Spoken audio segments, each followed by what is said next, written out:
இந்த ஆடிக்கு நம்ம சென்னை சில்க்ஸ்ல up to 50% off combo offer, uniform sari collections எல்லாம் சேர்ந்து சேவிங்ஸும் பிளாஸ்ட், கலெக்ஷன்ஸும் பிளாஸ்ட்.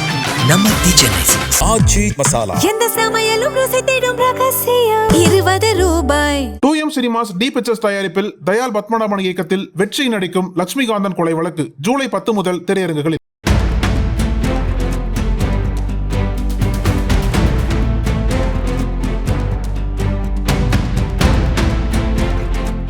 தமிழக வெற்றி கழகத்தின் சார்பில் கடந்த ஆண்டு செப்டம்பர் 27ஆம் தேதி கரூரில் நடைபெற்ற பிரச்சார பொதுக்கூட்டத்தில் ஏற்பட்ட பயங்கர கூட்ட நெரிசலில் 41 பேர் பரிதாபமாக உயிரிழந்தனர்.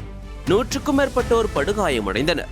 இந்த சம்பவம் தமிழகம் முழுவதும் பெரும் அதிர்வலைகளை ஏற்படுத்தியது. இதனை அடுத்து உச்சநீதிமன்ற உத்தரவின்படி வழக்கின் விசாரணை மாநில காவல்துறையிடமிருந்து சிபிஐக்கு மாற்றப்பட்டது. சிபிஐ தற்போது வழக்கை விசாரித்து வருகிறது. இத்தகைய சூழலில் கரூர் கூட்ட நெரிசலில் உயிரிழந்தோரின் குடும்பத்தினருக்கு அரசு சார்பில் ஆறுதல் நடவடிக்கைகள் மேற்கொள்ளப்பட்டு வருகின்றன. உயிரிழந்தவர்களின் குடும்பத்தினருக்கு அரசு வேலை வழங்கப்படுகிறது. இந்நிலையில் கரூர் மாவட்டத்தில் தமிழ்நாடு முதலமைச்சர் ஜோசப் விஜய் சுமார் 13,500 நபர்கள் வேலைவாய்ப்பு பெறும் வகையில் புதிய தொழிற்சாலைக்கு அடிக்கல் நாட்டவும் பணி நியமன ஆணைகளை வழங்கவும் ஏற்பாடு செய்யப்பட்டுள்ளது. மேலும் முதலமைச்சர் விஜய் பல்வேறு அரசு துறைகளின் கீழ் கரூர் கூட்ட நெரிசலில் உயிரிழந்த குடும்பத்தை சேர்ந்த 32 நபர்களுக்கு கருணை அடிப்படையில் பணி நியமன ஆணைகளை வழங்க உள்ளார். அதற்காக 10ஆம் தேதியான இன்று கரூர் மாவட்டத்திற்கு முதல்வர் விஜய் சென்றுள்ளார். கரூர் மாவட்ட ஆட்சியர் அலுவலக வளாகத்தில் நடைபெறும் அரசு நிகழ்ச்சியில் புதிய தொழிற்சாலைக்கு அடிக்கல் நாட்டி பணி நியமன ஆணைகளை வழங்க உள்ளார். இந்த நிகழ்ச்சியின் போது உயிரிழந்தவர்களின் குடும்பத்தினரை நேரில் சந்தித்து ஆறுதல் கூறவும் முதலமைச்சர் திட்டமிட்டுள்ளார். இதற்கிடையே கருணை அடிப்படையில் அரசு பணி வழங்கக்கூடாது என கூறி சென்னை உயர்நீதிமன்ற மதுரை கிளையில் வழக்கு தொடரப்பட்டது.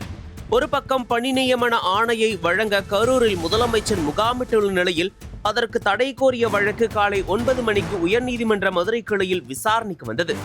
எடுத்த உடனேயே ஏன் பாதிக்கப்பட்டவர்களுக்கு அரசு வேலை வழங்கக்கூடாது என்ற கேள்விகளை நீதிபதி கேள்வி எழுப்பினார்.